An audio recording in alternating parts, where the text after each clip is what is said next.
It's been almost 2 decades since we started our journey to educate and help you take action so you may better manage your financial future. Our goal is to help you accomplish your life's purpose. This podcast reveals financial tips, strategies, and insights that will help you to set your financial goals and guide you along the way. This is Managing Your Financial Future, brought to you by the advisors at Lucia Capital Group. Managing your financial future. Thank you, me. I have the dulcet tones of Johnny Dean introducing myself. Professor Plum, I mean, what better? Just because we didn't want to pay somebody else to intro our... You got the dulcet tones over there and the dull tones over here. The dull tones. What a great name for a group, too. Wouldn't that be good? Rick Plum and the dull tones. Dull. Dull phonics. No, we are interested. I had a compliment just the other day about our podcasts. Well, it was probably a week or so ago, but it stuck with me. Somebody who hadn't heard our podcast and said, you guys are the most... Your mom and dad finally started listening?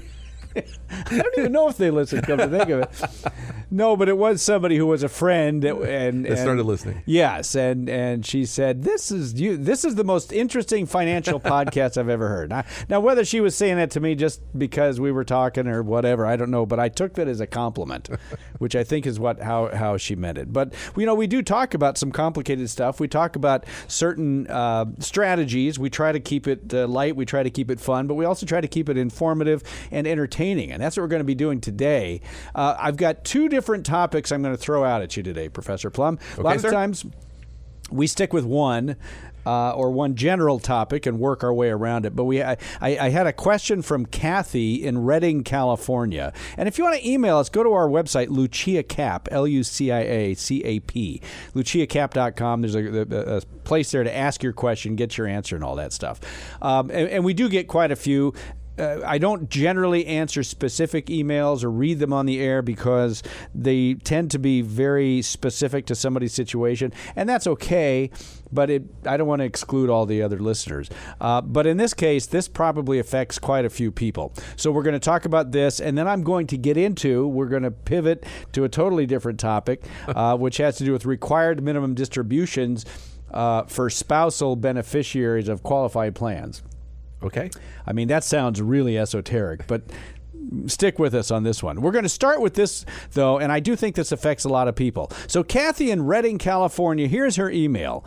I was told by someone at the Social Security Administration, that's the SSA, that my Social Security benefits are going to be cut starting in January of next year when I begin taking my California teacher pension payments. She says, this doesn't make sense to me because I've been taking uncut Social Security benefits since I turned age 63, and I'm just about to turn full retirement age. How can they cut the benefits if I'm already taking them and if I'm going to turn my full retirement age? That doesn't seem right. Well, first off, it's a government agency, so you're trying to make common logical sense out of something that is being run by a Congress, being sarcastic all aside. Let's take one thing out of the picture. Your full retirement age has nothing to do with this. Yep. It has nothing to do with your full retirement age. The issue at hand here is that you are currently not receiving a pension from work where you are not covered by Social Security. And you are at least 62, you're not working, you're not making more than $19,000 a year. So you are eligible to receive, you've also worked in a job where you've paid in your appropriate quarters to receive a Social Security benefit. So she's obviously had 2... She's had multiple careers. Yeah, so one is a teacher for however long it was. And California is one of it's either 11 or 13, I can't remember anymore. There's either 11 or 13 states where teachers do not pay into the Social Security system. They have their own pension. In other words, they don't pay FICA Medicare taxes from their Medicare. I'm sorry, but FICA. They don't pay FICA, the Social Security OASDI, Old Age Survivor Disability Insurance premium.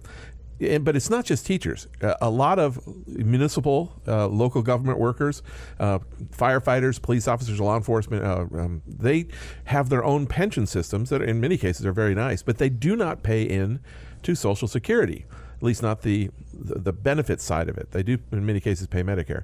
And so they've got this nice pension that they've been building up. But a lot of these people have other jobs or worked in other jobs before they became a teacher, a cop, a firefighter. Or I know a lot of firefighters who they're like 4 days on, 4 days off.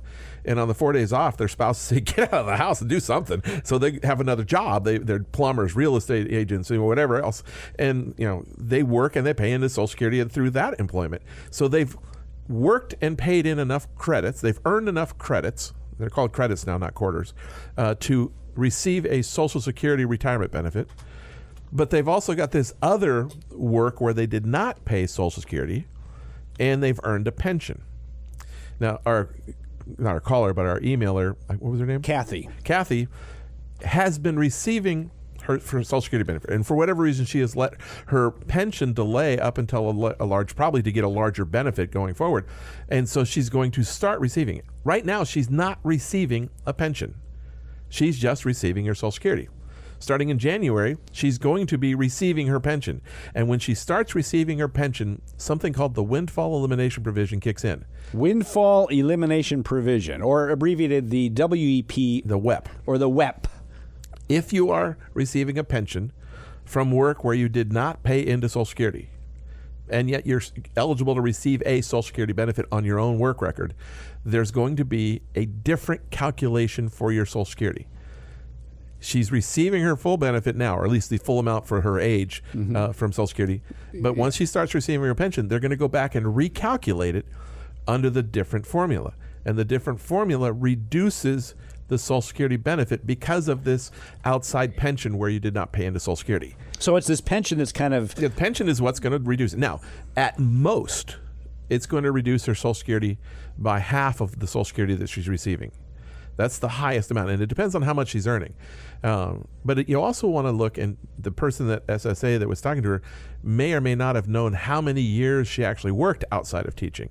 So if you've worked a lot outside of teaching and not as much as a teacher, it may not have that big of an impact, or it may not have any impact at all, because there is this phase out or phase in provision of the WEP, the windfall elimination provision, for somebody who has less than 20 years of working in the Social Security system or paying into the Social Security system. The WEP is going to hit full bar. Now, they're going to apply the full amount of the WEP, the windfall elimination. So it could be anywhere from half of her benefit, but at most it'll be about $500 of a discount. So in other words, if you're getting $700, you're only going to get $350. Yeah. If you're getting $1,200, you'll get $700 because it's about a $500 offset at the most. So whichever one is less is what you're going to get dinged by from the windfall elimination. But if you've got 25 years of credits of what they call substantial earnings within the Social Security FICA paying wage base area, then you start having a lesser impact on the windfall elimination provision. If you've got 30 years of substantial earnings, now, substantial earnings doesn't mean your last name is Rockefeller. It just means you're making, I think I have to look this one up, about $28,000 a year. It's been a while since I've checked. Yeah. Let's be safe and say it's right around there. It's substantial. If you have now, that's today's dollars, not. So if you were working back in the 80s, it wasn't that you were making $29,000 a year in today's earnings. It was more like 8 or 20, something less back then. But if you have substantial years, 30 years of substantial earnings, it's not going to be an issue. If you have between 20 and 30 years, it's phased in impact. Well, I'm guessing that Kathy here does not have the full 30 years Probably not. of paying in, because she must have given some information to the SSA. At 25 years, it's only half of the impact of WEP. Well, but some people look at their pay and they say, but doggone it, I mean, that's not, here we go with the word fair. That's not fair? Fair's got nothing to do with it. Basically, Social Security is by nature, by design, skewed to the lower wage earner. If you are somebody who's only made the equivalent of $20,000 a year for your entire life, your Social Security benefit as a percentage of your pre-retirement earnings is going to be 75-80% of what your pre-retirement earnings were at full retirement age. If you're making $150,000 a year, your Social Security benefit's going to be about 35%, 32% of what your full pre-retirement earnings are. So just in the normal scope of Social Security, it is skewed to the lower wage earner. What the Congress decided was that if you had somebody who worked, at a very high level for 10 years, they made $100,000 a year for 10 years. And the way they calculate the benefit, they average out 35 years of your earnings.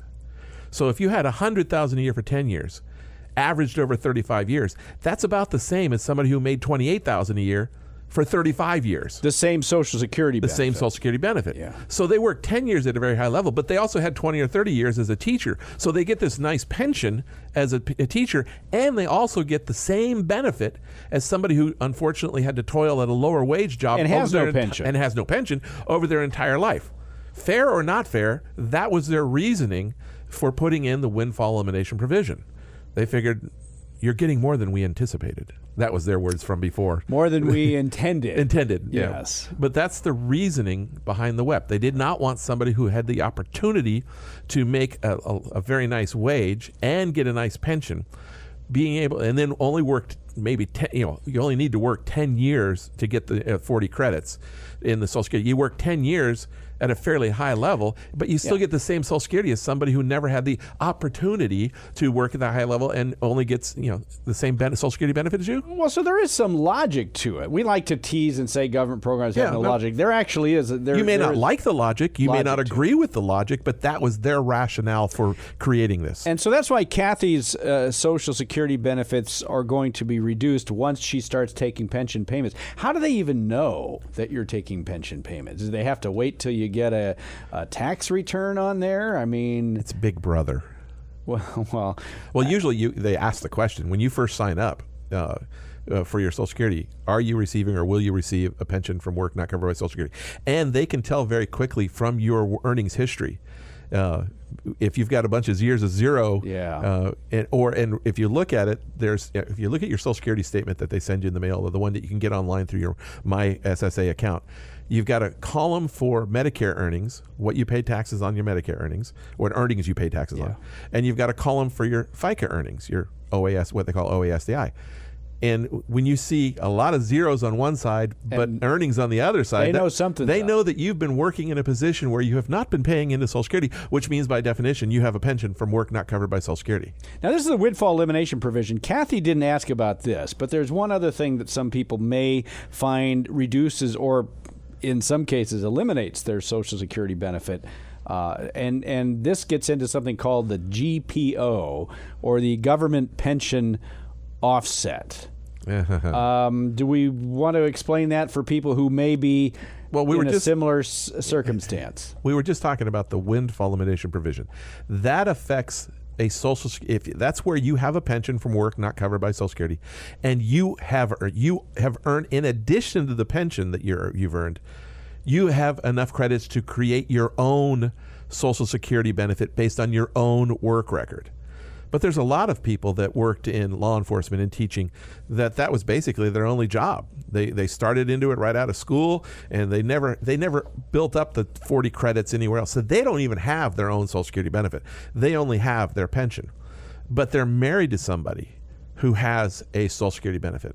And there is something called the spousal retirement benefit. And that's where it started back in the more traditional family days, where there was one worker and one stay-at-home parent. And so one of the individuals in the marriage did not earn their own Social Security benefit, but there's two people in the household. And so Congress said, well, if there's two people in the household, one did earn a benefit, the other one did not have the opportunity because they were raising kids. There's a spousal benefit equal to as much as 50% of the worker's full retirement age benefit. Or if somebody dies, there's a widow or widower's benefit that the person can receive. Well, that's if you don't have your own benefit and you don't have a pension from work not covered by Social Security. If you have a pension from work where you did not pay into Social Security. So somebody who may have been a teacher their whole life. Or a cop, a firefighter, whatever. Right, yeah. And they don't have their own 40 credits. They're not insured for Social Security benefits. but they were married, were married for at least 10 years, or were married and unfortunately lost a spouse that did have a Social Security benefit. Well, the government pension offset gets in the way of that if you have a pension from work not covered by Social Security. And if you have that pension, California teacher pension, and you're thinking, well, my spouse is receiving, $2,500 a month in Social Security benefits, full retirement age. At full retirement age, I should be able to get $1,250 a month as a spousal retirement benefit. But and that's going to be in addition to my $4,000 a month, $4,500 a month state teacher pension. Unfortunately, you're not going to get it because the government pension offset. You're not going to get the Social Security. You're not going to get the Social Security pension. The government pension offset affects the Social Security benefit you would receive potentially from somebody else's work record, a spouse, a parent that passed away or whatever the case may be. It's not your own work record from Social Security. It's somebody else's work record. And it's a very simple calculation. You take the benefit that you're receiving from your pension and reduce the Social Security by an amount equal to 2/3 of that pension. So in my example, I use $4,500. 2/3 of $4,500 is $3,000. So the first $3,000 that you would be otherwise entitled to from somebody else's work record as a spousal retirement or as a widower's benefit or widow's benefit, you ain't gonna get at all.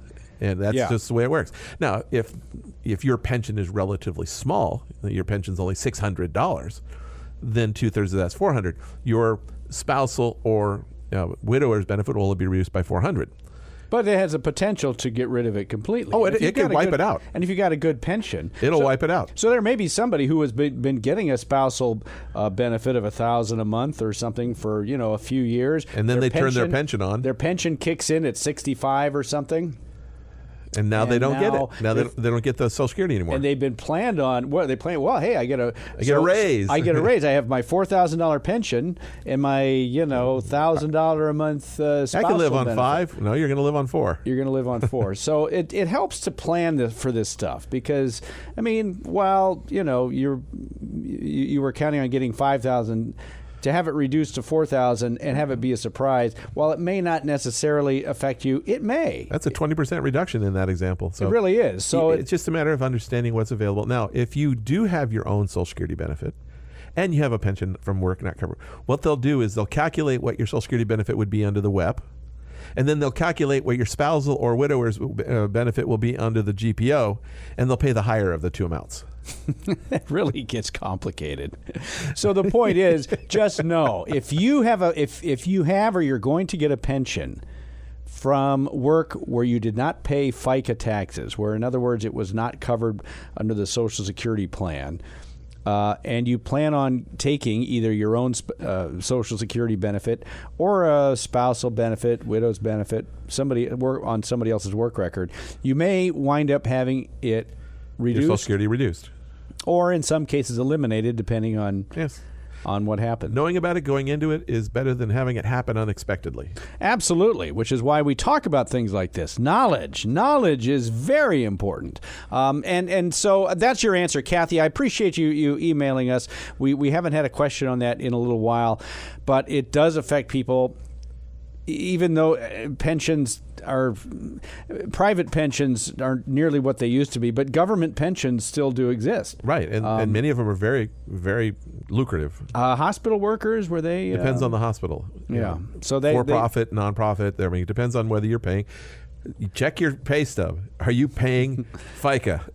Yeah, and then now there are some teachers, and I'm just bringing up teachers here, but there are some professions like teachers who do pay FICA full board, and they're going to get a pension. Oh, yeah. Like I said, there's only either 11 or 13 states across the U.S. where the teachers do not pay into Social Security. And even at that school, a lot of the employees of the school are not covered by state teacher. They're covered more by the state retirement. Like in California, there's the California Public Employee Retirement. Those are for the non-accredited teacher people, the aides, and other people, the administrators. And in many cases, it depends on the school or the district whether you do or do not pay into Social Security with that certain position. Yeah, so don't assume that it's going to happen to you, but do know that if you haven't been paying FICA, that's what could happen. So, all right, so... And this is, check your Social Security record. Look at the earnings reports. Look to see if there's earnings under the years that you've shown you were working for that district on your earnings report. Because A, if you were supposed to be getting credit for it and it's showing zero, you want to get it fixed as soon as possible. You bet. If you realize you weren't, now you've got another idea of, okay, well, now I get to check and see what my Social Security really is going to be. That's the is it myssa.gov? No, it's just SS. Well, there's SSA.gov, which is the main website, but then you can have your own My SSA account. That's what it was. And so they were pushing a lot of people to do that, and you can look at your earnings history under that. You have Yeah, to and sign generally, two-factor identification, giving you emails and checking this and putting in codes, which is good. I appreciate keep that. it pretty secure. Generally a couple months before your birthday, you'll get a notice from them, email that says, or at least we do. Only every 5 years. We get one every year, but maybe because you're old now. Is it because we're over age 55? Get out of here. Well, they did it years ago to cut down on the mailing Yeah, expense. I remember that. I kind of like getting that in the mail. It would be this green flyer. Now, remember, what you get in the mail, what they're projecting your Social Security benefit to be, does not include any reduction for WEP or GPO. No. So if you are subject to either the WEP or the GPO, you would have to calculate it and reduce your projected benefit by X amount of dollars. Because they really don't know. At this point, they don't know. They don't know that you're going to get a pension or you're getting a pension or whatever. Good stuff. Good stuff. All right, I'm gonna. I don't usually do this, as I said before, but You're gonna transition to something totally different. And I have nothing to transition to it. There's no clean transition here. No. To go from WEP and GPO, although I guess it talks about retirement and plans.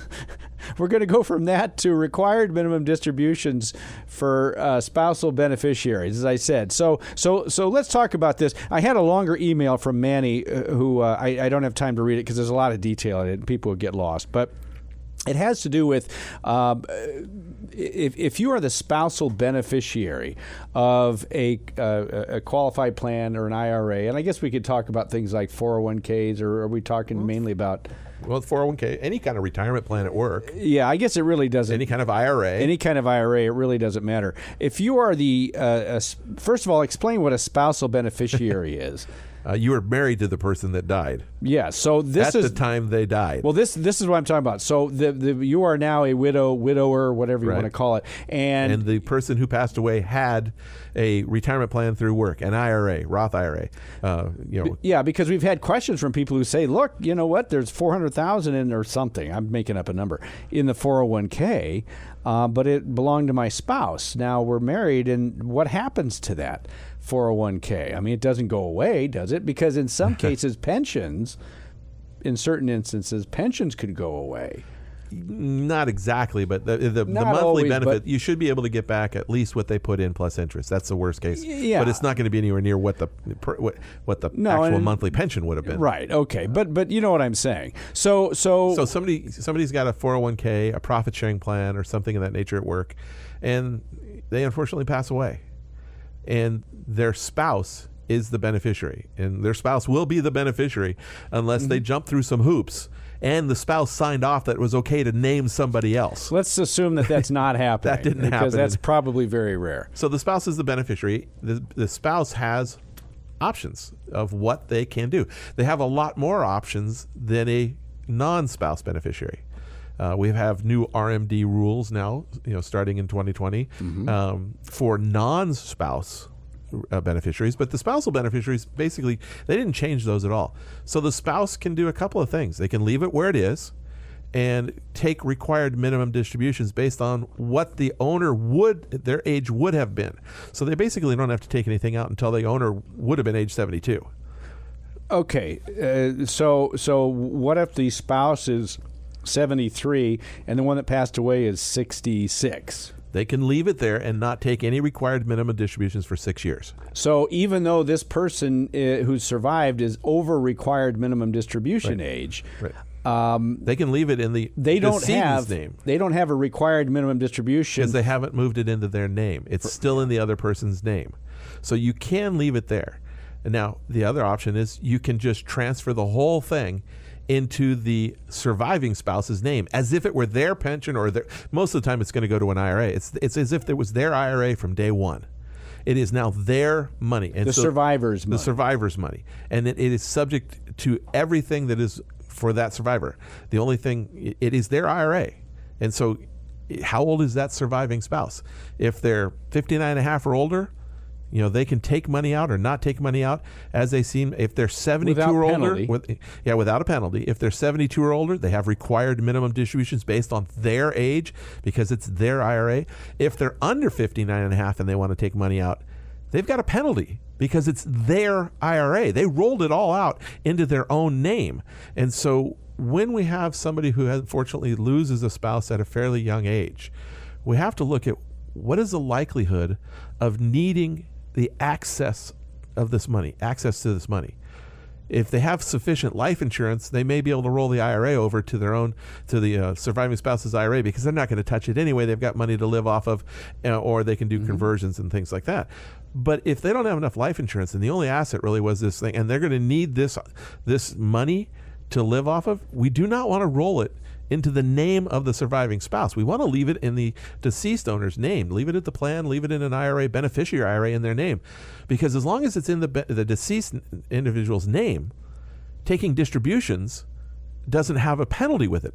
Yes, it'll be taxable the same way, but it will not have that penalty, that 10% premature distribution penalty, because death got us away from that. So, and it's not in the surviving spouse's name yet. Yeah, so if you have a spouse who dies who's, say, 65, well over 59 and a half, and their surviving spouse is, say, 57, not yet 59 and a half, do we have enough money to bridge the gap until 59 and a half? If not, take the money out now, enough to get you to 59 and a half, or leave it all in the decedent's name and wait until 59 and a half to roll the money out. So if I'm 57 and my 65-year-old example spouse passes away, even though the IRA is still in their name, yes, I cannot, as an under 59 and a half, take anything out of that yet. Yes, you can, because that's what I want to clear up. It's in. It stayed in it's in the decedent's name. It's their IRA. You're just the beneficiary of it. You haven't taken it out and put it in your name yet. It's still in their name. It's a beneficiary IRA for them with you as a beneficiary, but it's still theirs. So in this instance, even though I'm under 59 and a half and I'm taking money out of my deceased spouse's IRA, let's call it. Because you're taking it out of your deceased spouse's IRA, not your own IRA. And they were over 59 and a half. Now, and if you had your own IRA, you took it out of that one, you get penalized. You leave it in the, over here, this one's from your deceased spouse. No penalty because they died. But as soon as you roll it into your name and treat it as your own IRA, and now it's your IRA, and all the rules apply. All the rules apply. And maybe, there are reasons to roll it into your own name, and there are reasons not to. And I think what I want to emphasize is that before you make a move, if your spouse passes away, before you do anything else with the 401ks and who's the owner of the IRAs and all this stuff, talk to somebody who knows about this. Well, I had one where the owner was 71. Okay, this is pre the change in the required minimum distribution age. So the gentleman did have a required minimum distribution. And his wife was only 55. Wow. And he passed away. And so then the issue was, okay, do we roll it into your name where we can't touch it for 5 years, or do we leave it in his name with you as a beneficiary so that you can have access to it? And at first she said, I want to have access to it. But because he was 71, we had to take the RMD based on his life because it's as if he's still alive in that respect. Right. And she was the one, he was retired anyway. She was the one working and making the big bucks. And so that would have been quite a tax. That's just more money coming in. And so she said, okay, let's roll it into my name, and then I know I won't need it for 5 years. That's good. Yeah, and that way she had extra money. They had some life insurance. They planned. Good. The gentleman set her up very well. That's good. And she's making money and saving and doing things. But yeah, so at that point she said, I don't want this RMD. Let's put it in my name so I can avoid the RMD for the next 17 years. Or, well, whatever it is, yeah. So she's going to work. She wanted to work until 65, but I think she's changing it now to about 63, 62. Well, yeah, which is fine. But, you have two different ages when it comes to things like 401ks and IRAs and retirement plans, let's say. Qualified retirement. I mean, you've got the 59 and a half that you... Right, where you avoid penalty. But you've also got... Age 72 now for RMDs. Which is for required minimum distributions. So this is why it's really important to understand what your options are.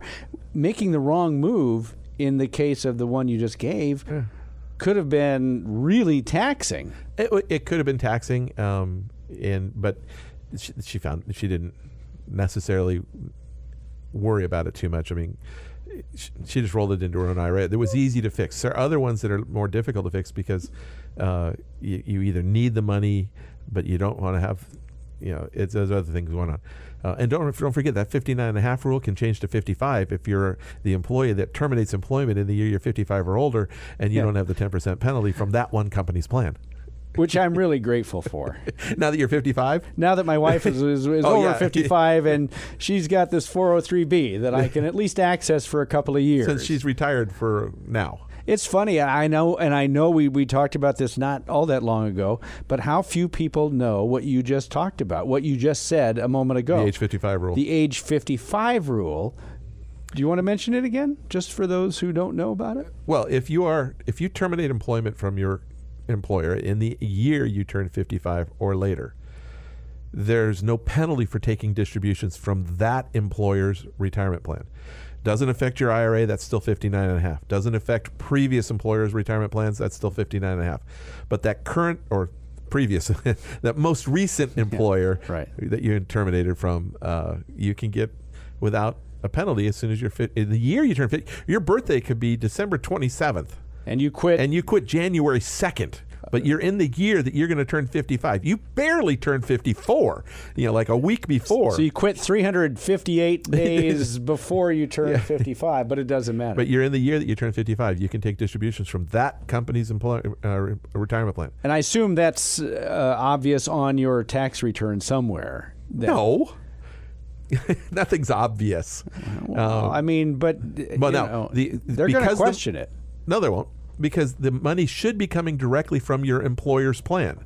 Your employer's plan knows how old you are. Your employer knows about this distribution exception, and they're going to code the distribution on the 1099 as pre-age 59.5, but an exception applies. So, Mr. IRS, don't bother looking for a penalty. Okay, so there is a code that says this. On the 1099. This was our okay. Yes. Well, good. Somebody was thinking. So hopefully the 401k administrator fills it out correctly. Now, your wife worked at a school. Yeah. If we could say that she was, basically a safety employee or law enforcement, then it would have been age 50 that she could have received. Well, wait a minute. Oh, safety. You know what? She was a principal for the last 4 years. That seems like law enforcement to me. That's what I was There was a lot of safety involved. You put your mask on.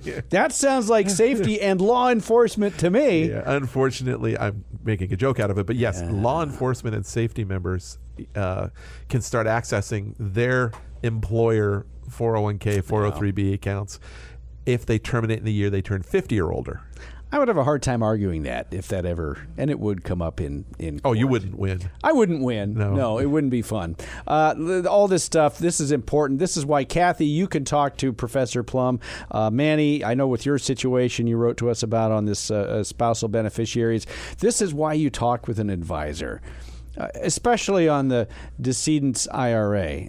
I don't know how many times, Professor Plum, you've talked to people who had not thought to ask about it, or their spouse passed away and they made a hasty move. Would you recommend when you have a death of a spouse that you don't do anything one way or the other? Certainly not for a little while until you have a chance to talk to somebody who knows what's going on. I think it makes sense to get a few little plans in place before you make any rash decisions on anything. And unfortunately, where I've seen the biggest problems with this... Where a spouse passes away, you mean? Yeah. And the beneficiary being inappropriate is where somebody names a trust that is not eligible to be transferred to the spouse's name. So they changed the beneficiary to the living trust, the family trust. But the way the trust is distributed, it doesn't 100% go to the surviving spouse, and there's some things that go. The verbiage, and now the spouse is stuck. They cannot roll it into their own name, and they're stuck with decedent, non-spousal decedent beneficiary rules. So don't wait till somebody passes away. You get all this. Get your beneficiaries settled up right before they actually become your beneficiary. And understand how your Social Security benefits might work if you have a pension. This is why you talk to an advisor, 800-644-1150. The people at Lucia Capital Group, Professor Plum in particular, but all of them, these are what the advisors at Lucia Capital Group work on every single day. This is part of the planning process. And if your advisor, if you have one, has not talked to you about this, I would suggest you call the folks at Lucia Capital Group and talk to them. 800-644-1150 or go online, LuciaCap, LuciaCap.com. We're out of time. Professor Plum, thank you so much. We got one more. You realize this podcast season's almost done? Well, I never know when the seasons run to or from, so It's about 12 episodes. Okay. And so, I'm surprised because we've been doing this for a couple of years and we're on season 6. I can't quite figure that out, but hey, we can create our own seasons. You want to know more about this podcast? You want to subscribe? Go to Spotify. That's where you can do that. You can download our podcast. You can get them directly to your device and listen anytime you want. Go to Spotify and listen and enjoy all of our wonderful content. We are out of time. I appreciate Professor Plum, certified financial planner professional, being here. I'm your podcast host, non-advisor, but a fun guy to hang around with, I would think, with Professor Plum, Johnny Dean. I thank you so much for listening, and we will, again, talk to you next time on Managing Your Financial Future. The information provided should not be considered specific tax, legal, or investment advice and is not specific to any individual's personal circumstances. To the extent that this material concerns tax matters, it is not intended or written to be used and cannot be used by a taxpayer for the purpose of avoiding penalties that may be imposed by law. Each taxpayer should seek independent advice from a tax professional based on his or her individual circumstances. Different types of investments and or investment strategies involve varying levels of risk, and there can be no assurance that any specific investment or investment strategy, including the investments purchased and or investment strategies devised by LCG, will either be suitable or profitable for a client's or prospective client's portfolio. Thus, investments may result in a loss of principal. Accordingly, no client or prospective client should assume that the presentation or any component thereof serves as the receipt of or a substitute for personalized advice from LCG or from any other investment professional. You should always seek counsel of the appropriate advisor prior to making any investment decision. All investments are subject to risk, including the loss of principal. This material was gathered from sources believed to be reliable. However, its accuracy cannot be guaranteed. The information provided is based on current laws, which are subject to change at any time. Lucia Capital Group is not affiliated with or endorsed by the Social Security Administration or any government agency. Social Security rules can be complex. For more information about Social Security benefits, visit the SSA website at ssa.gov or call 800-772-1213 to speak with an SSA representative. Traditional IRA account owners have considerations to make before performing a Roth IRA conversion. These primarily include income tax consequences on the converted amount in the year of conversion, withdrawal limitations from a Roth IRA, and income limitations for future contributions to a Roth IRA. In addition, if you are required to take a required minimum distribution or RMD in the year you convert, you must do so before converting to a Roth IRA. IRA withdrawals will be taxed at ordinary income rates. Withdrawals prior to age 59.5 may also be subject to a 10% penalty tax. Roth IRA distributions of principal from a Roth IRA are tax-free. However, any earnings will be taxed at ordinary income rates, and a 10% penalty tax will apply if withdrawn prior to age 59.5 or within 5 years of the date the Roth IRA was established, whichever is longer. Insurance services offered through LPL Financial or its licensed affiliates. California Insurance License Number 0518721. Rick Plum is a registered representative with and securities and advisory services offered through LPL Financial, a registered investment advisor, and member FINRA SIPC. The investment professionals are affiliated with LPL Financial and are conducting business using the name Lucia Capital Group, a separate entity from LPL Financial.